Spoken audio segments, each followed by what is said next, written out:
Mendengar suara Tuhan menurut saya merupakan satu kemampuan yang sangat dirindukan oleh banyak orang. Tetapi dalam realitanya, kita rata-rata kesulitan untuk membedakan. Bagaimana kita membedakan suara Tuhan dengan suara hati misalnya.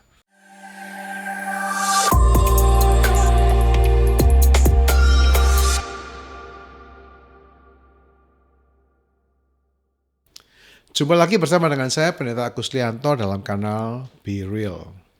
Mendengar suara Tuhan, saya yakin merupakan salah satu kerinduan bagi setiap orang yang percaya. Dan ada banyak pertanyaan yang sempat saya dengar, yang paling banyak ditanyakan adalah bagaimana kita bisa membedakan suara Tuhan. Bagaimana kita tahu bahwa itu Tuhan yang berbicara. Bagaimana membedakannya dengan suara hati kita misalnya. Kalau kita salah, kita menganggap suara hati sebagai suara Tuhan, itu kita bisa masuk ke dalam berbagai hal yang tidak kita harapkan. Atau sebaliknya, kita mendengar suara Tuhan tapi kita beranggapan bahwa itu suara hati kita sehingga kita kemudian tidak melakukannya atau kita meragukannya. Ini yang menjadi persoalan yang harus dihadapi oleh banyak orang Kristen. Sebelum saya berbagi tentang beberapa tips yang saya sendiri juga terapkan, pertama-tama saya ingin pastikan bahwa kita yang rindu mendengar suara Tuhan, kita adalah orang-orang yang hidup dalam kehendak Tuhan. Video tentang bagaimana mengenal kehendak Allah itu sudah saya buat sebelum video ini.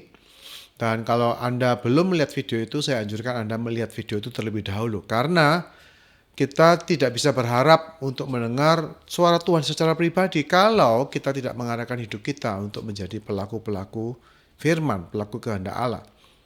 Kalau kita tidak cukup mengasihi Tuhan, kalau kita tidak sungguh-sungguh ingin mengenal Tuhan, maka mendengar suara Tuhan akan menjadi sebuah pengalaman yang sangat berbahaya menurut saya. Karena ada banyak orang yang saya jumpai yang mereka tidak terlalu mengasihi Tuhan, mereka ingin hidup sekehendak hati, dan mereka mengklaim bahwa mereka itu mendengar suara Tuhan. Ini yang sangat berbahaya. Jadi sebelum saya berbagi tentang tips mendengar suara Tuhan, saya ingin sampaikan beberapa hal terlebih dahulu. Yang pertama adalah ada banyak penyimpangan, ada banyak kesesatan bahkan yang terjadi yang dilakukan oleh orang-orang yang mengklaim bahwa mereka itu mendengar suara Tuhan. Orang-orang yang mengaku mendengar suara Tuhan belum tentu adalah orang-orang yang hidup dalam kehendak Tuhan. Saya sudah sering mendengar bagaimana hamba-hamba Tuhan yang mengklaim bahwa mereka itu mendengar suara Tuhan, tapi suara Tuhan yang mereka dengar bagi saya itu pasti bukan dari Tuhan. Misalnya ada seorang hamba Tuhan yang mengatakan bahwa Tuhan mengizinkan dia untuk berselingkuh misalnya. Bagi saya itu sudah pasti bukan suara Tuhan. Jadi kesalahan-kesalahan dalam mengenal suara Tuhan ini seringkali cukup fatal bagi saya. Ada orang yang sangat goncang imannya karena dia merasa Tuhan berbicara kepada dia, tetapi ternyata itu luput, ternyata itu tidak benar begitu. Di sisi yang lain, di ekstrem yang lain, ada juga banyak orang Kristen yang kemudian mereka mengatakan bahwa Tuhan tidak lagi berbicara secara pribadi. Tuhan hanya berbicara lewat kitab suci. Jadi mereka menolak sama sekali kemungkinan bahwa Tuhan itu bisa berbicara dalam hati nurani kita. Mereka menolak itu. Karena apa? Mungkin karena banyaknya penyimpangan-penyimpangan ini. Jadi saya menyadari hal ini sepenuhnya. Itu sebabnya sebelum saya berbagi tentang tips mendengar suara Tuhan ini, saya betul-betul ingin meyakinkan kepada setiap Anda bahwa Anda dan saya adalah orang-orang yang mengasihi Tuhan, yang cinta Tuhan, dan orang-orang yang mengenal firman Tuhan. Jadi mendengar suara Tuhan ini sama sekali bukanlah substitusi, bukanlah pengganti bagi mengenal kehendak Tuhan secara umum yang diberikan dalam kitab suci. Dan juga bukan pengganti dari pengenalan kita, kasih dan keakraban kita kepada Tuhan. Jadi saya ingin menegaskan bahwa semua tips yang saya bagikan ini sama sekali bukanlah satu rumus yang lengkap dan tidak bisa dijadikan pengganti untuk pembelajaran Alkitab, untuk mengenal kehendak Tuhan yang tertulis dalam kitab suci. Juga tidak bisa dijadikan pengganti untuk nasihat-nasihat yang baik dari beberapa orang percaya. Jadi kita tidak boleh berharap, menurut saya, kita tidak boleh berharap bahwa kita selalu akan dipimpin oleh suara Tuhan dalam hidup ini. Untuk mendengar suara Tuhan secara direct, secara langsung bagi saya adalah sebuah pengalaman yang indah, tetapi juga sebuah pengalaman yang harus diuji. Di mana kita harus betul-betul berjalan mengenal Tuhan dalam jangka waktu yang cukup sehingga kita bisa mengenal suara Tuhan pada saat Dia sungguh-sungguh berbicara kepada kita. Untuk mengenal suara Tuhan yang bekerja dalam hati kita, ada 3 ada 3 hal yang harus kita pahami terlebih dahulu tentang bagaimana biasanya Tuhan bekerja. Sekali lagi, 3 hal ini bukan rumus yang mati, karena Tuhan itu bersifat dinamis, hubungan dengan Tuhan itu hubungannya dinamis. Bisa jadi ada hal-hal yang di luar apa yang saya sampaikan, tetapi secara umum saya pikir 3 aspek ini bagi saya cukup untuk membuat saya itu bisa belajar untuk mengenal pada saat Tuhan itu berbicara secara pribadi dalam hidup saya. Yang pertama, suara Tuhan itu selalu berupa bisikan di hati nurani kita. Ini yang pertama. Saya melihat bahwa Tuhan itu jauh lebih memilih cara berbicara yang sangat lembut. Berbisik. Ini kita bisa lihat dalam peristiwa di mana Nabi Elia waktu dia naik ke atas gunung dalam kondisi frustasi. Dan Tuhan menjumpai dia. Dan pertama kali Tuhan menjumpai Nabi Elia itu dengan berbagai-bagai hal yang spektakuler. Gempa, angin ribut, ya, dan berbagai-bagai hal yang luar biasa. Tetapi Alkitab mengatakan tidak ada Tuhan di situ. Kemudian setelah semua kedahsyatan itu berlalu, Alkitab mengatakan maka terdengarlah bunyi angin sepoi-sepoi basah. Dalam bahasa Inggrisnya itu a still small voice. Ada satu suara yang lembut. Suara yang berbisik, suara yang begitu tenang. Dan pada saat Elia mendengar suara itu, dia langsung menundungi kepalanya, dia langsung tahu bahwa itu Tuhan hadir. Dari sini kita bisa melihat bahwa Tuhan itu lebih prefer untuk berbicara kepada kita dengan cara yang sangat samar, dengan cara yang sangat lembut, dengan suara yang sangat kecil, sangat lembut. Kenapa? Menurut saya itu karena Tuhan itu juga menginginkan kerinduan kita untuk mendengar suaranya. Dan pada hari ini di tengah-tengah semua kebisingan, semua keributan dunia, semua kesibukan dengan satu irama hidup yang begitu cepat, saya pikir akan sangat sulit bagi kita untuk mendengar suara Tuhan yang begitu lembut berbicara. Itu sebabnya saat teduh menjadi sangat penting. Saat teduh adalah saat di mana kita tuh menundukkan hati. Pada saat kita tuh mengheningkan jiwa kita. Untuk apa? Supaya kita bisa mendengar kalau dia berbicara.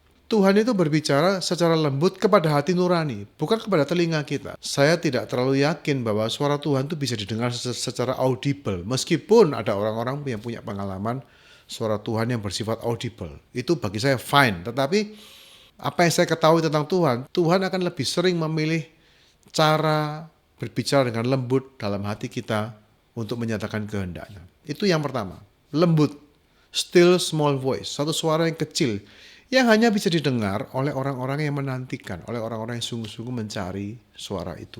Yang kedua adalah suara yang lembut ini biasanya akan bersifat jelas perintahnya, bukan berupa teka-teki. Jadi kelebihan dari suara Tuhan yang lembut ini adalah biasanya suara yang lembut itu tidak perlu penafsiran. Kalau kita mendengar nubuatan misalnya, banyak dari nubuat-nubuat yang kita dengar itu perlu ditafsirkan. Tapi kalau kita mendengar suara Tuhan yang kecil itu, kita mendengar bisikan itu, biasanya itu jelas. Misalnya Tuhan mengatakan, kamu harus mengampuni orang ini. Jelas. Atau Tuhan mengatakan bahwa kamu tidak boleh lagi melakukan hal itu. Itu yang kedua, jelas. Dan yang ketiga adalah, karena suara itu biasanya jelas dan lembut, tidak bisa dibantah. Itu yang ketiga. Jadi begitu kita mencoba untuk berargumen, begitu kita mencoba untuk berdebat misalnya, membantah suara itu, Tuhan akan diam. Saya melihat bahwa Tuhan itu tidak akan berdebat dengan kita. Tuhan tidak akan berusaha meyakinkan kita. Atau Tuhan tidak akan berusaha mempersuasi kita supaya kita mau melakukan kehendaknya. Tidak. Itu sebabnya saya pikir sikap mau mendengar dan sikap mau taat itu penting sekali bagi kita untuk kita itu bisa mengenal suara Tuhan dalam kehidupan kita. Kalau kita hanya ingin mendengar suara Tuhan sebagai opsi, sebagai satu pertimbangan, kemudian kita mencoba untuk berargumen, mempertanyakan, membantah, maka Tuhan akan berdiam diri setelah itu. Bukannya kita tidak boleh tanya. Kalau kita bisa misalnya membutuhkan penjelasan lebih lanjut, Tuhan, terus apa yang harus aku lakukan? Tuhan, bagaimana cara aku melakukan ini? Tuhan, apa yang langkah pertama? Kita boleh menanyakan lebih lanjut tentang suara yang kita dengar. Itu kita boleh. Tapi bukan dengan sikap meragukan. Kalaupun kita membutuhkan kejelasan, tentu saja kita bisa tanya kepada Tuhan, Tuhan, tolong lebih jelas lagi berbicara sama saya. Seperti itu. Tetapi intinya kita tidak bisa mendebat, kita tidak bisa membantah atau tawar-menawar dengan Tuhan. Jadi sebab itu kita perlu belajar kalau kita sudah mengenal suara Tuhan dan itu jelas terdengar dalam hati kita, walaupun itu lembut ya. Tapi kalau kita sudah biasa mendengar suara Tuhan, maka kita harus melatih diri kita untuk taat, untuk mengatakan ya Tuhan. Jadi 3 hal ini. Yang pertama adalah dia itu berbisik lembut di hati nurani kita, tidak audible. Yang kedua adalah biasanya akan bersifat jelas, tidak perlu diterjemahkan. Yang ketiga, tidak bisa dibantah. Sekarang saya akan mencoba menjelaskan beberapa tips praktis, beberapa prinsip yang saya anut untuk membedakan suara Tuhan dari suara hati nurani. Ini saya share sekali lagi bukan sebagai rumus yang mati, tapi ini adalah satu prinsip yang juga saya pegang dan saya alami. Yang pertama adalah nada suaranya, jenis suaranya. Suara Tuhan itu meskipun tidak audible, tapi bisa dikenali dari tipe suaranya. Nah, ini yang susah saya jelaskan. Seperti halnya saya tidak bisa menjelaskan bagaimana suara istri saya kepada orang lain. Saya mungkin bisa menjelaskan, suara istriku itu ya suara perempuan, suaranya kecil, nadanya mungkin nadanya nggak terlalu tinggi, nadanya menengah atau apa. Tapi kalau Anda tidak pernah bertemu langsung dengan istri saya, tidak mungkin Anda akan mengenal suara istri saya. Demikian pula dengan mengenal suara Tuhan. Untuk mengenali suara Tuhan yang berbicara lewat hati nurani kita, untuk tahu bedanya, kita perlu pengalaman begitu. Kita ini perlu pengalaman. Kita perlu belajar untuk mengenal itu dengan pengalaman. Dan saya katakan itu berbeda sebetulnya. Beda jenis suara Tuhan dengan suara hati nurani kita. Walaupun itu bukan sesuatu yang bersifat audible, tapi tonality-nya, nadanya, jenis suaranya itu berbeda. Dan saya hari ini, meskipun saya tidak sempurna, saya bisa membedakan mana suara hatiku, mana suara Tuhan. Sekali lagi, saya tidak mungkin berbagi hal ini ya dengan Anda dan membuat rumus begitu. Saya rasa tidak mungkin. Anda harus mengalami. Nah, bagaimana kita bisa mengalami?